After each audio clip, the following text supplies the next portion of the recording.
berdiri. Hadirin yang dihormati, mengumumkan perarakan besar masuk ke Dewan.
Hadirin dipersilakan duduk.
Hadirin yang dihormati, mengumumkan perarakan Tuanku Chancellor masuk ke Dewan. Hadirin dipersilakan berdiri.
Hadirin dipersilakan duduk.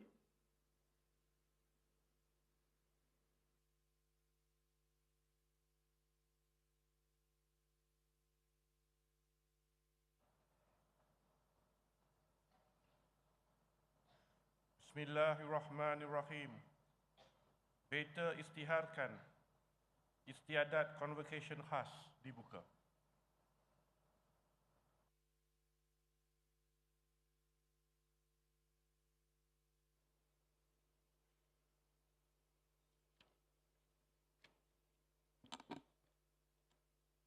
الكتاب الفاتحة.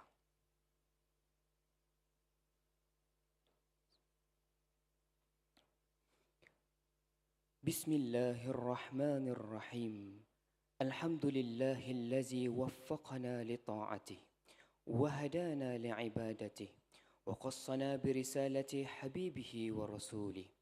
اللهم صل وسلم وبارك على عبدك ورسولك سيدنا محمد وعلى آله وأصحابه صلاة وسلاما دائمين متلازمين إلى يوم الدين. اللهم يا ذا الجلال والإكرام. In conjunction with this special convocation ceremony held this morning, we raise our hands in humble supplication to you. O Allah, grant us your blessings, unending mercy, and everlasting health and well-being. Allahumma ya malik ad-dunya wal-akhirah. O Allah, protect us, this university, and the two beloved nations from all calamities and misfortunes. Shield us from every threat and harm. Preserve truth, justice, unity, peace, and prosperity within this blessed institution. Allahumma ya Fattahu ya Alim.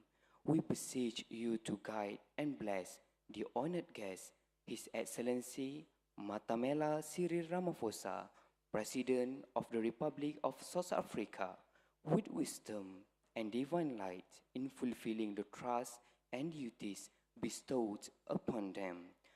Allahumma ya zal manni wal ihsan. Bless the reign of His Royal Highness Sultan Nazrin Muizzuddin Shah, Ibni Al-Marhum Sultan Azlan Muhibbuddin Shah Al-Maghfurlah, Sultan of Perak Darul Rizwan, Chancellor of Universiti Malaya, who graciously joined us this morning. O Allah, bestow your blessing upon all who are gathered here and guide us to the path of truth, justice, and righteousness in fulfilling the trust entrusted to us. Allahumma bika nasta'in wa alayka natawakkal wa anta rabbul arshil azim. Irhamna ya Rabbana fa innaka anta arhamur rahimin. Wa sallallahu wa sallama ala khairi khalqihi Muhammad wa ala alihi wa ashabihi ajma'in. Walhamdulillahi rabbil alamin.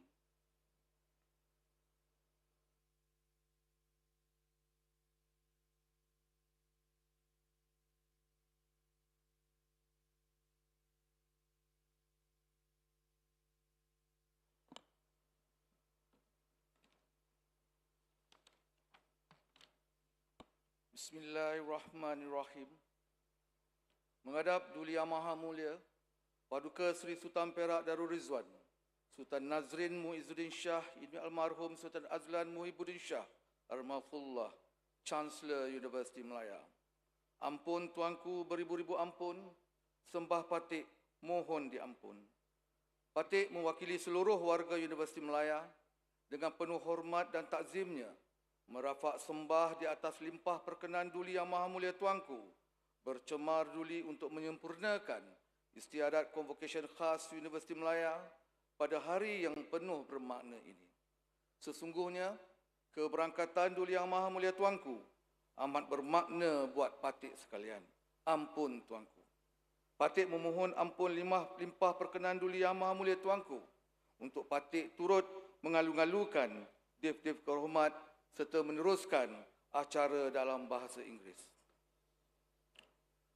Honorable guests, ladies and gentlemen, it is a historic moment when a university has the honor to recognize a leader whose life work has transformed not only his nation, but the conscience of the world. 35 years have passed since we honored the great Nelson Mandela in this very hall, and now another historic moment will be made in similar level of pride and pomp. Today, Universiti Malaya proudly confers upon His Excellency Presiden Matamela Ramaphosa the Honorary Doctorate in International Relations in tribute to his unwavering pursuit of justice, peace, and human dignity. From the streets of Soweto to the corridors of the African Union and the United Nations, President Matamela Ramaphosa has embodied the power of moral courage and patient diplomacy.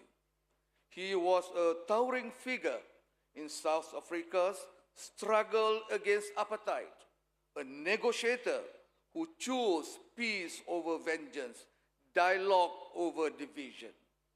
As chair of the Constitutional Assembly, he helped shape one of the most progressive constitutions in human history, a living charter of equality, freedom, and human rights that continues to inspire nations worldwide. He built bridges between the boardroom and the township, between the government and the governed, nurturing education, entrepreneurship, and empowerment through the Ramaphosa Foundation. He has championed the cause of workers, of youth, and of those left behind. And as president, he continues to remind the world that true leadership is measured not in power, but in conscience, in how one uplifts others to stand taller.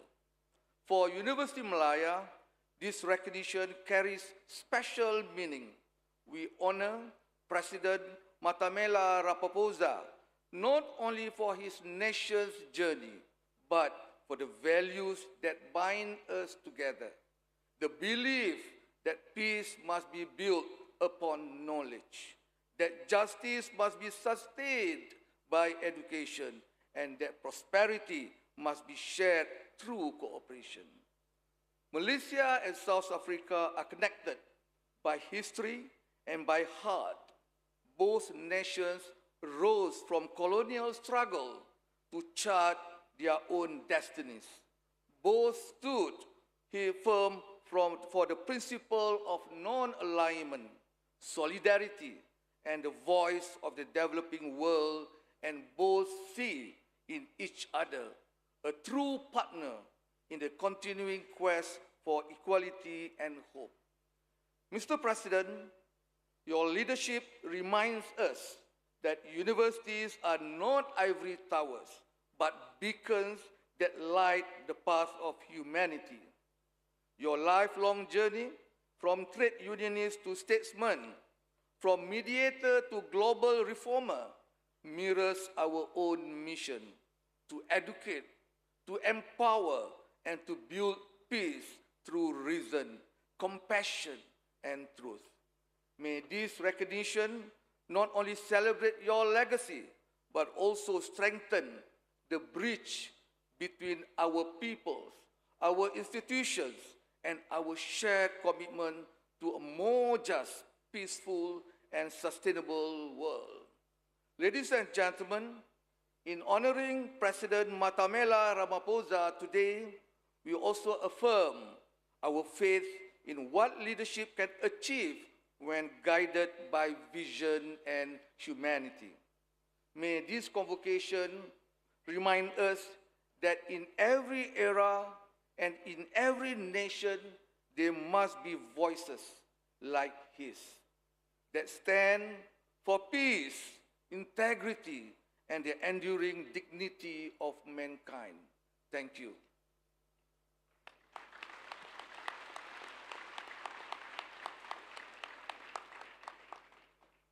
Tuan yang terutama, Matamela Ramaphosa,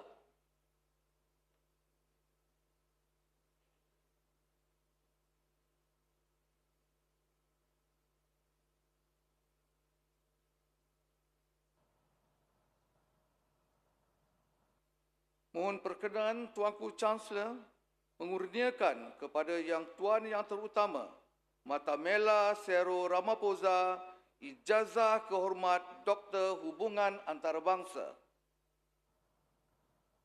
Dengan kuasa yang diberi kepada beta, maka beta kurniakan kepada Tuan Yang Terutama Matamela Cyril Ramaphosa Ijazah Kehormat Doktor Hubungan Antarabangsa.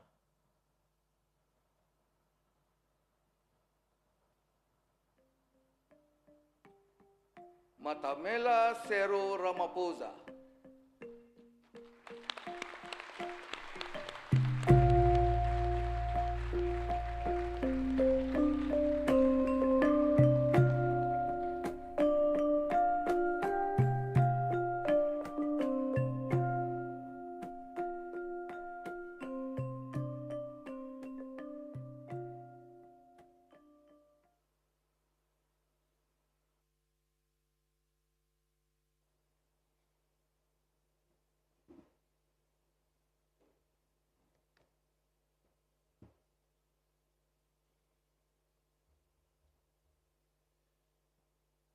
Your Royal Highness, Paduka Seri Sultan Nazrin Muhyiddin Shah, the Chancellor of Universiti Malaya, Your Excellencies, Pro-Chancellors of Universiti Malaya, Honorable Minister of Higher Education of Malaysia, Datu Seri Diraja Dr. Zambre Abdul Kadir, the Honorable Chairman and Member of the Board of Directors of Universiti Malaya, Professor Datu Seri Dr. Noor Azun Abu Osman, Vice-Chancellor of the Universiti Malaya. Distinguished guests, ladies and gentlemen, and my compatriots who've traveled with me from South Africa, who are ministers, deputy ministers, and key officials in our government, allow me to begin by thanking the faculty and leadership of Universiti Malaya for this great honor which I accept with deep humility.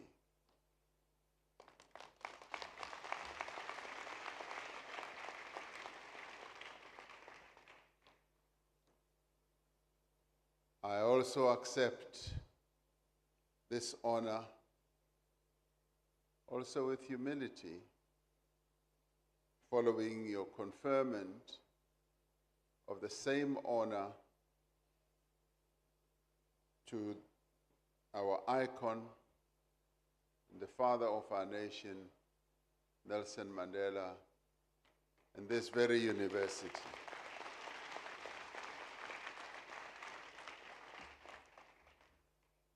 We always try to emulate him, to walk in his footsteps.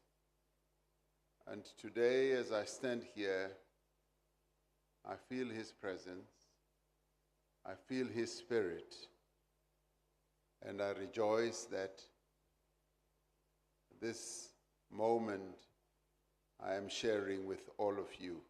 So thank you very much for honoring us in this way.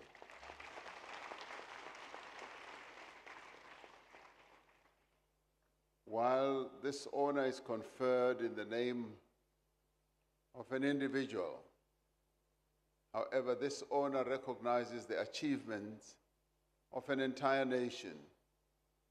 It recognizes the struggles of the people of South Africa for democracy and freedom. It acknowledges the progress that we have made in building a new society from the ruins and the ashes of apartheid misgovernment.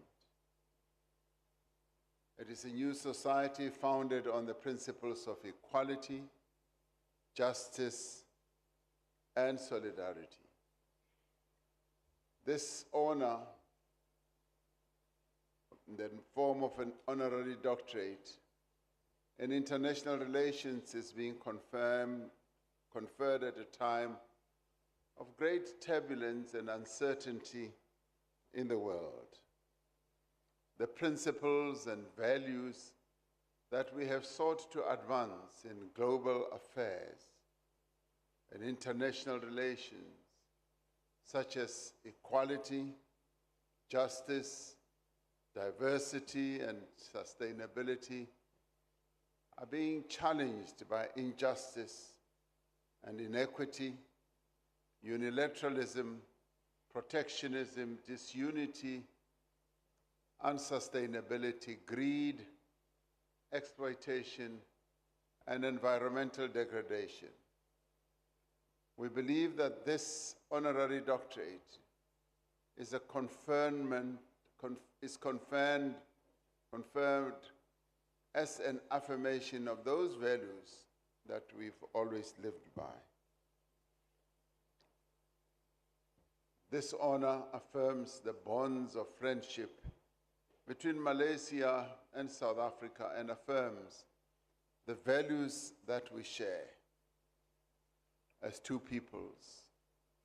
This is an honor dedicated to our shared pursuit of knowledge and our shared desire to advance humanity through learning and understanding. It is an honor that I dedicate to people struggling against discrimination, against human rights abuses, poverty, inequality, and injustice wherever they may be. Your Royal Highness, it is an honor to stand before you to discuss South-South diplomacy in the 21st century. Malaysia and South Africa, which is a topic that resonates deeply with our shared values of unity, cooperation, and mutual respect. To fully understand relations between South Africa and Malaysia, one has to delve into the historical linkages between our two nations.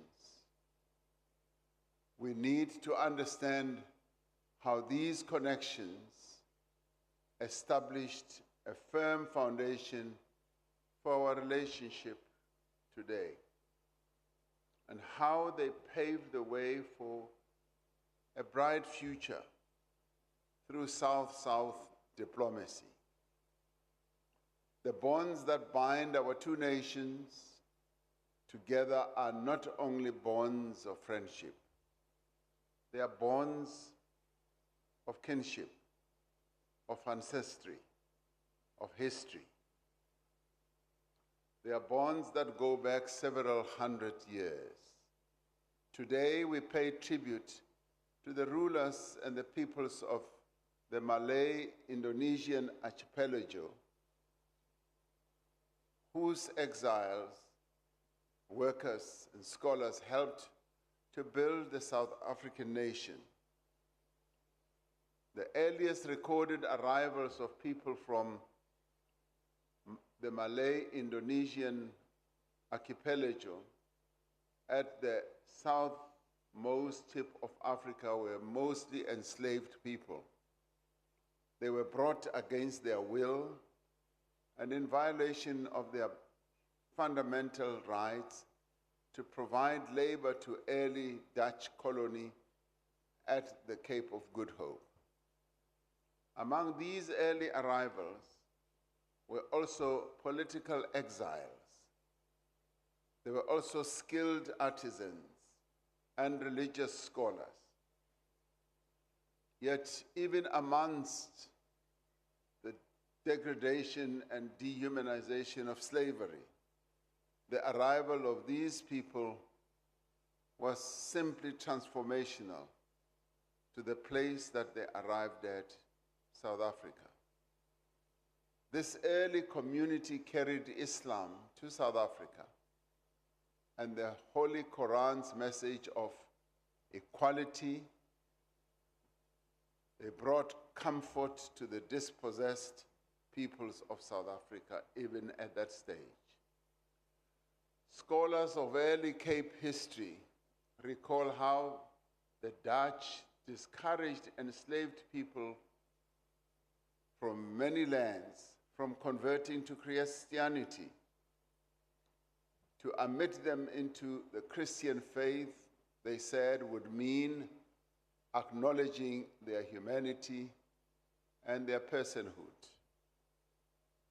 In stark contrast, Islam, which had been brought from this part of the world, offered a sense of belonging that did not care for race, that did not care for status or position in society. At a time of bondage and racial hierarchy, the early Muslim community at the Cape practiced the values of equality and dignity, values that we have sought to advance in global affairs through our G20 presidency. Beyond the sense of belonging and acceptance, the Malay community offered social services like charity, caring for the sick and elderly, orphanages, the recognition of marriages, and decent burials. The mosques and madrasas of the community that came to be regarded as the Cape Malays gave spiritual instruction and formal education at a time when most local churches would not let enslaved people even near their buildings, let alone to enter into the door, because they were different, because they had a different religion, and because they had a different skin color. The Malay language had a formative influence on the development of Afrikaans, one of our 12 official languages. It is an extraordinary fact of history that the earliest written Afrikaans was actually in Arabic script, recorded in the madrasas of Cape Town in the 1830s. Today, Afrikaans is the third most widely spoken language in South Africa. Yet the most profound legacy of the peoples of the Malay-Indonesian archipelago in South Africa has not been food, culture, or language. The legacy of these early arrivals is found in the ideas of social justice, of human equality that was brought to our shores long before our freedom was born. The spirit of equality, the spirit of justice was exported from this part of the world to South Africa and planted there like big trees that continued to grow over the years. So as South Africans, we know where the origin of this sense of consciousness, sense of justice, sense of dignity came from. We are honored that it came from this part of the world, and we say thank you for contributing that to our country.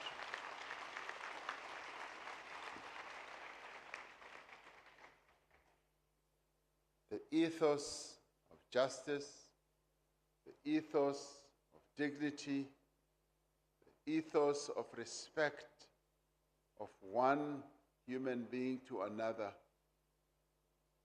prevails until this very day. And we learned it from the people who came from here to South Africa. This spiritual dimension would eventually evolve into organized resistance against injustice, against colonial rule, against slavery. And it eventually blew out into resistance against apartheid rule. We recall the contribution of political prisoners like Tuan Guru, who was imprisoned on Robben Island where Nelson Mandela was in prison for 27 years, who later established the first masjid in South Africa. We remember leaders like Sheikh Yusuf of Makassar, who, exiled to the Cape, was influential in establishing Islam in the Cape, providing a sanctuary for slaves. All the important values were being practiced even then. From these beginnings, the Cape Malay community in South Africa has birthed many brave leaders who stood up to challenge racial exclusion, colonialism, and apartheid. 70 years ago this year, Bandung in Indonesia became synonymous with the global resistance against oppression and colonialism. The Bandung Conference, held in 1955, was the key event that marked the beginning of the non-aligned movement. It brought together leaders from 29 Asian and African countries to discuss issues of mutual interest, such as anti-colonialism, economic development, self-determination, sovereignty, and peace. Among the delegates from across the world, the African National Congress, Nelson Mandela's party, was represented by Moses Kotane and Molvi Kachalia. The Bandung Conference established the principles of respect for sovereignty, non-interference in domestic affairs, and peaceful coexistence amongst the people of the world. It laid the groundwork for a broader movement that has grown to include over 120 countries, aiming to foster international cooperation, to oppose colonialism and imperialism, and to promote economic and cultural development independently of the Cold War superpowers. In the face of empire, Bandung opened up a new era for South-South cooperation.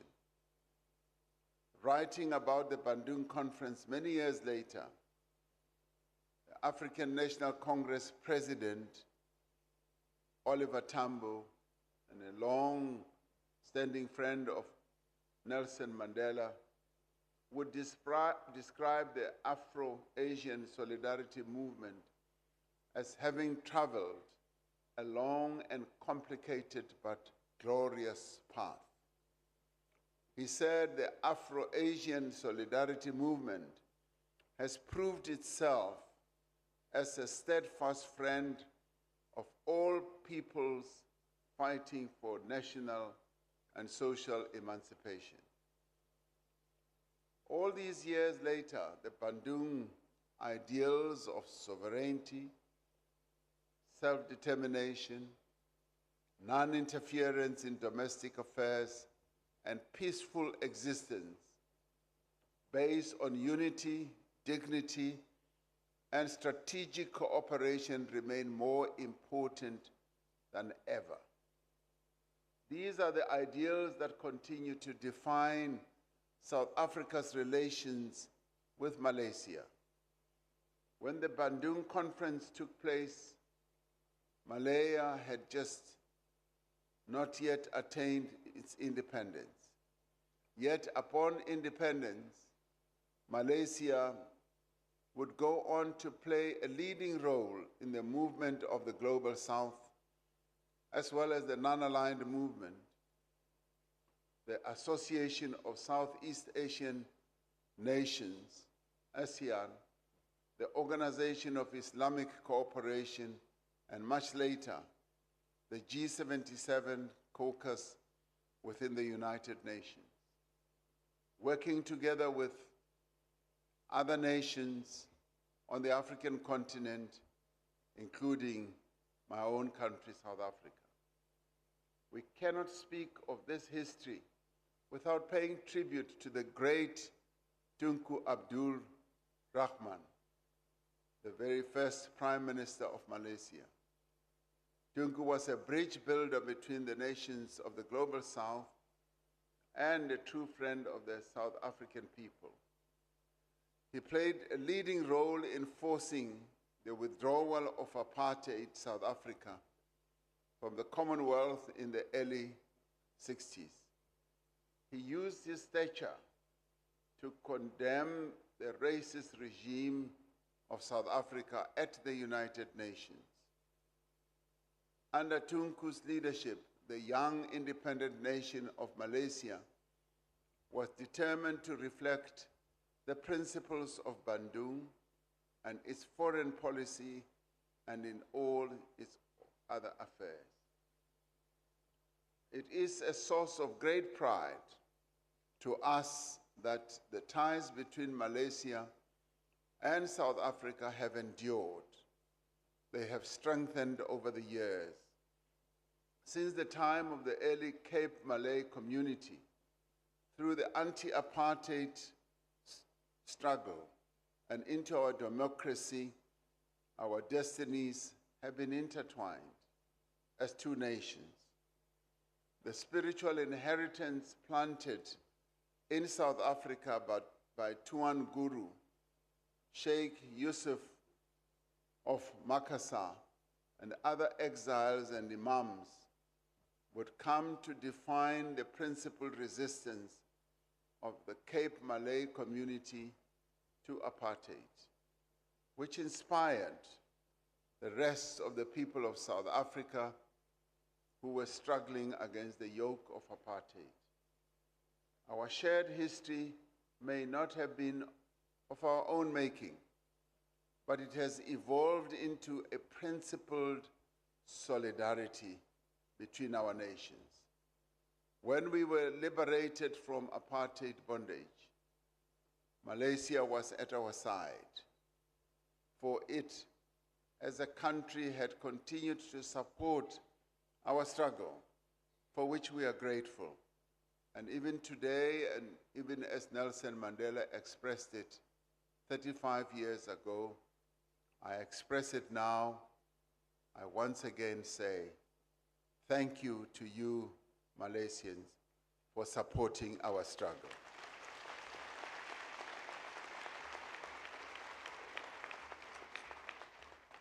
Today we are free, we have democracy, and you have contributed greatly to this achievement.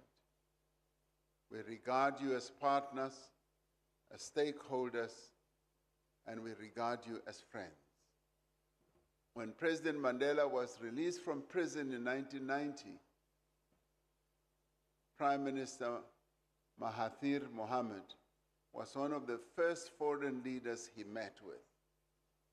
As the liberation movement preparing to govern, the African National Congress sought to learn from Malaysia's economic success story. As we crafted our own economic vision for democratic South Africa, we were eager to glean lessons from Malaysia's Look East policy and the new economic policy, which focus on rapid industrial growth and with social equity and redistribution.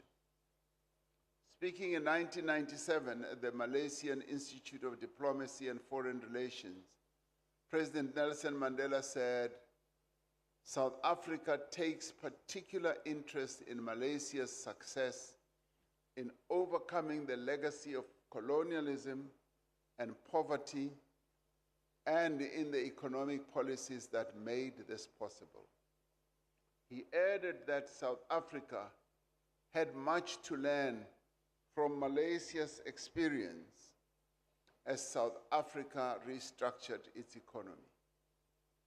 Since the mid-20s, South African parliamentarians and officials, government officials, that is, have taken study tours to Malaysia to learn about industrial strategy, national planning, and policy design.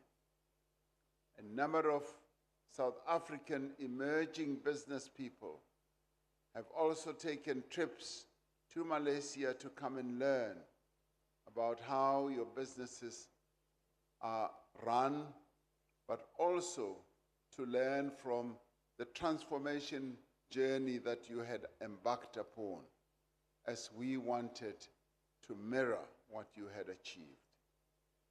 In the formative years of our democracy, Malaysia was one of the earliest and largest investors from Asia, investing in areas and sectors such as banking, telecommunications, energy, infrastructure, manufacturing, real estate, and other sectors. Today, South Africa is Malaysia's largest trading partner in Africa. Our economic relationship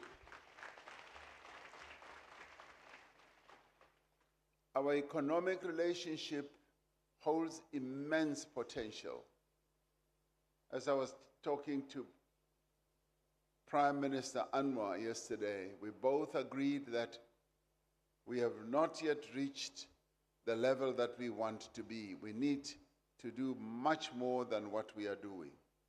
And in the course of our visit to Malaysia, we've been exploring areas of cooperation that are aligned to our respective national development imperatives.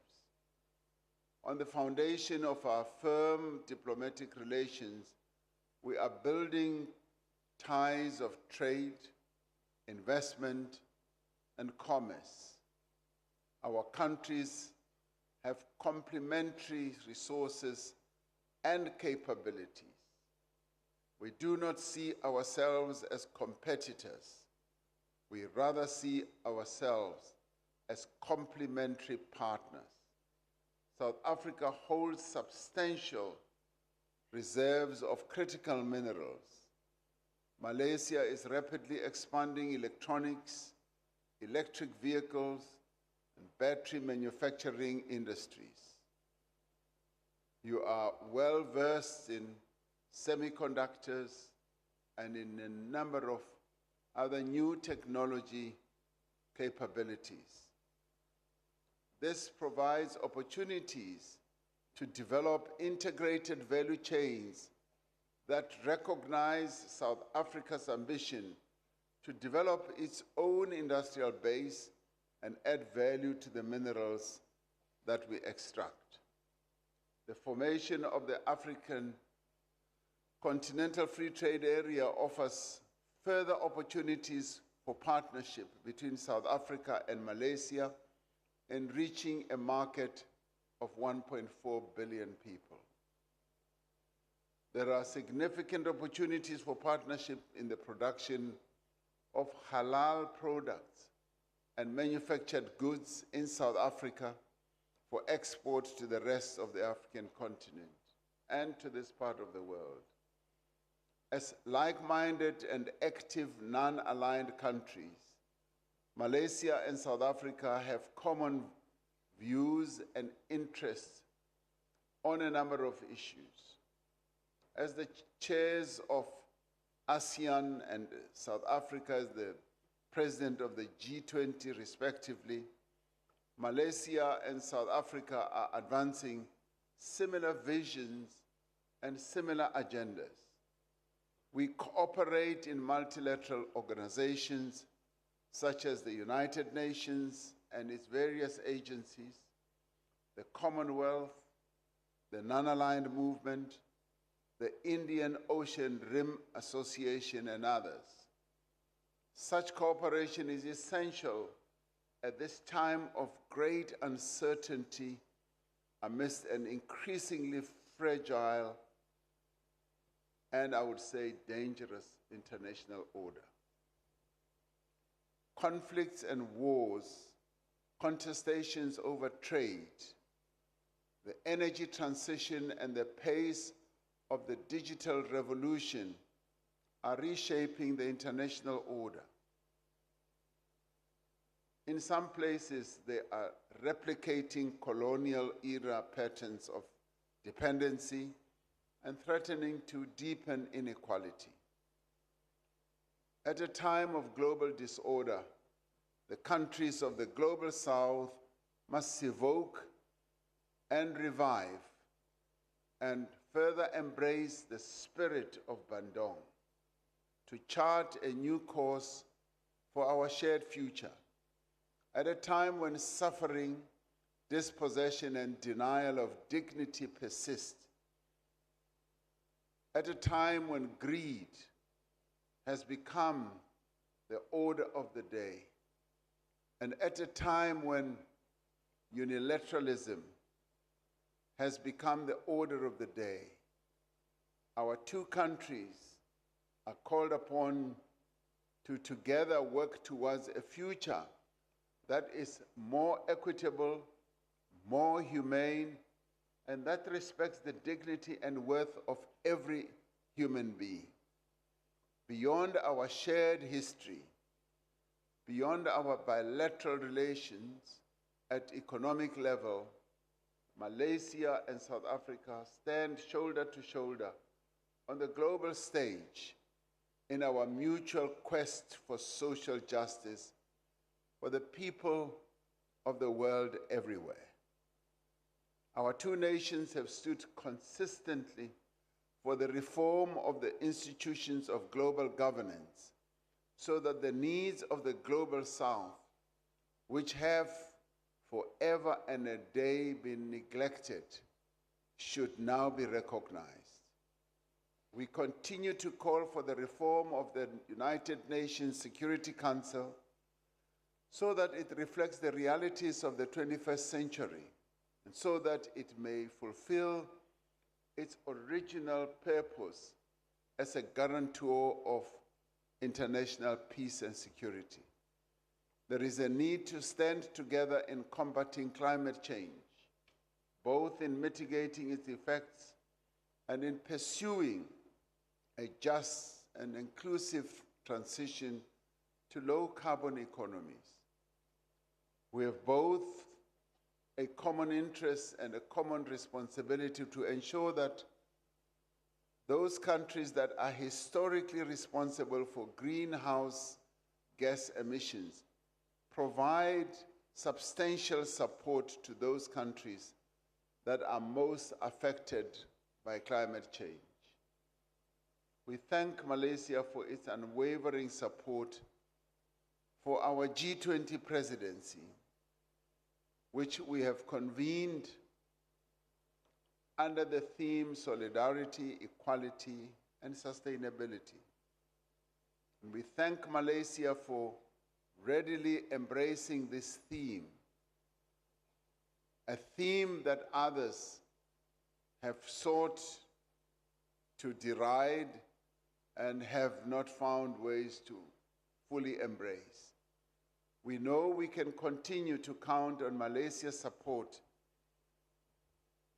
of the 4 key priorities of our G20 presidency. Our first priority is to strengthen disaster resilience and response. And we are calling for global cooperation, which includes financial institutions and the private sector, to scale up post-disaster reconstruction. And we've taken the view that with climate change, on an annual basis, disasters that are given rise to by climate change continue on a repeated basis to damage people's lives, damage infrastructure in more or less the same places all the time, whether it is in the global south or even the global north. This, we have said, needs to be addressed, and the financing mechanisms to finance recovery should be put in place. Our second priority is to ensure that debt sustainability for developing economies is addressed. We are advancing solutions for unsustainable sovereign wealth, sovereign debt levels, high deficit and liquidity challenges, extending debt relief and addressing the cost of capital. The cost of capital for many developing countries has become so much higher than what they spend on social programs. And yet, the global north spends far less money on servicing their debt. And therein lies the unfairness. And we are arguing that this unfairness should be done away with. There should be equal treatment when it comes to the cost of capital between the north, global north, and the global south. There's just no need for discrimination, and the discrimination of the past based on colonial principles should come to an end. Our third priority is to mobilize finance for a just energy transition. We need increased climate finance to flow to developing economies, to strengthen multilateral development banks, and to leverage private capital for initiatives like the Just Energy Transition Partnership. Our fourth priority is to address the issue of critical minerals for inclusive growth. We've said that we need to have value addition near the extraction sites where the minerals are found, so that the value chain can be established in the country where the minerals are found, so that those countries that have minerals should no longer just export rock, soil, and dust to other more developed metropolises.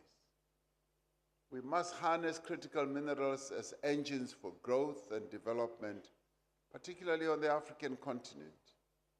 Through our presidency, we are seeking to strengthen the response of G20 countries and the broader international community to the pressing issues of our time, to address poverty, inequality, climate change, pandemics, and rapid technological change. We seek to build a more peaceful and just world where no one and no nation is left behind. And we pay tribute to the principled solidarity of the peoples of Malaysia with the oppressed and suffering people of Palestine.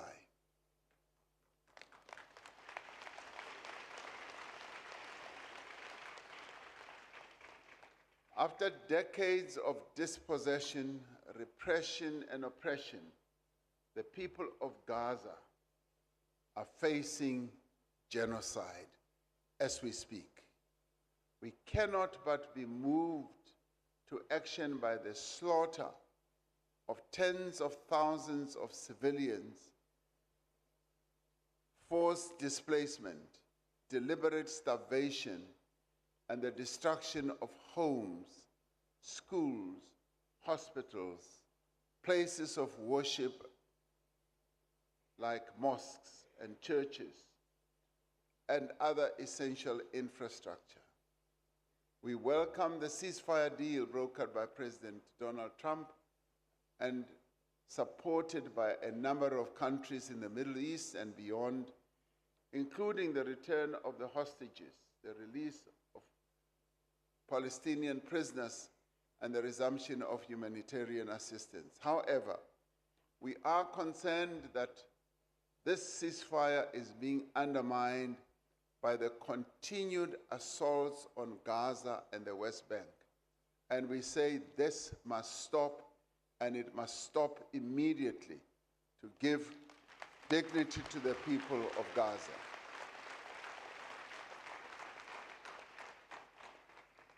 As the international community, we must make every effort to ensure that the peace deal provides a path towards Palestinian statehood and self-determination.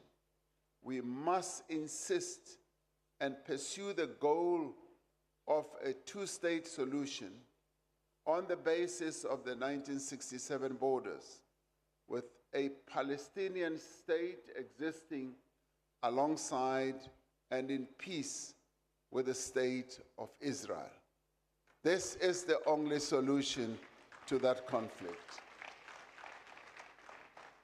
Now, we support Prime Minister Anwar Ibrahim's leadership in publicly supporting South Africa's case against the State of Israel at the International Court of Justice, and for Malaysia's active leadership within the Hague Group. This is truly the spirit of Bandung, solidarity of conscience.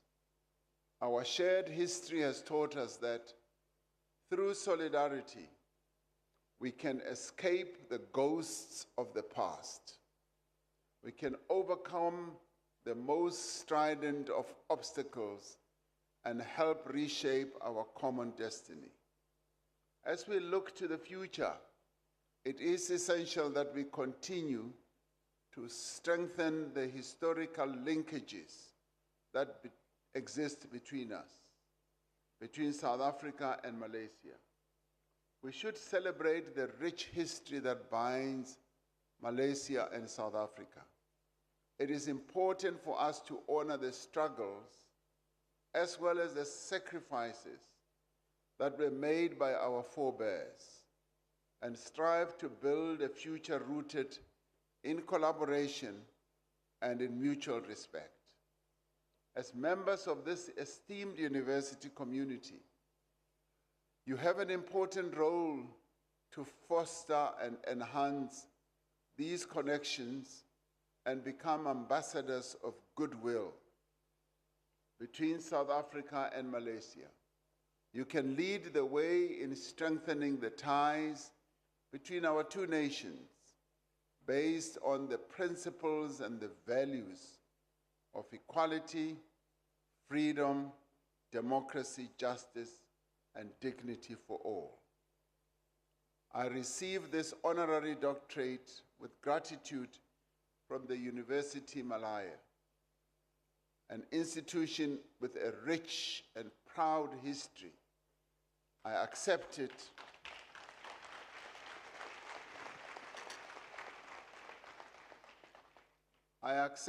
on behalf of your brothers and sisters in South Africa who owe the people of Malaysia and its noble leaders a great debt. And thank you.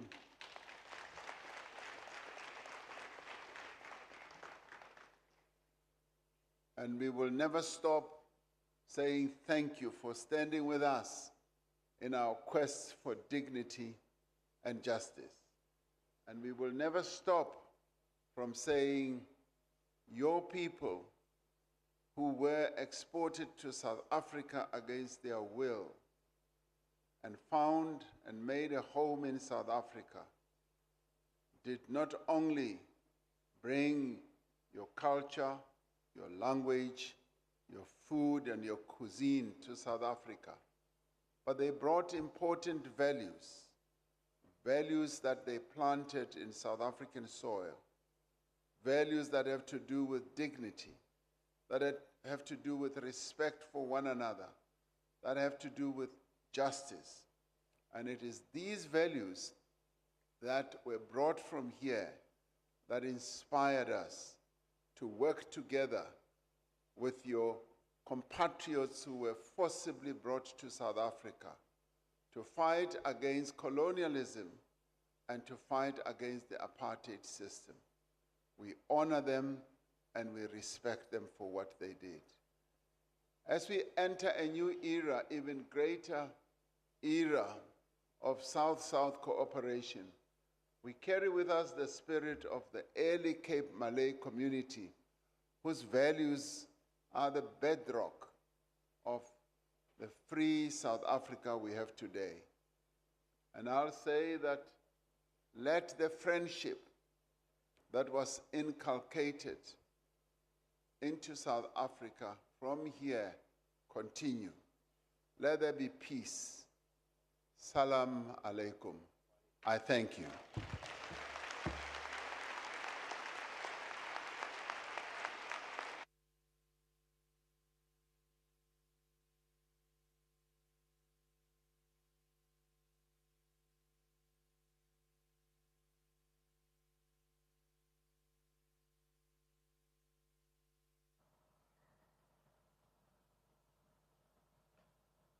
Beta istiharkan Istiadat Konvokesyen Khas tamat.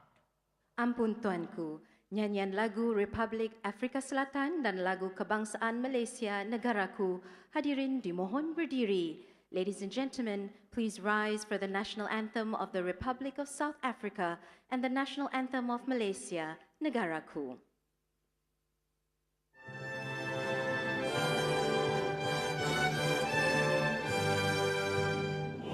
Sing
dengan dipandu keluar oleh para petugas Konvokesyen. Terima kasih diucapkan kepada semua hadirin kerana sudi memeriahkan lagi Istiadat Konvokesyen Khas Universiti Malaya. Assalamualaikum, semoga berjumpa lagi.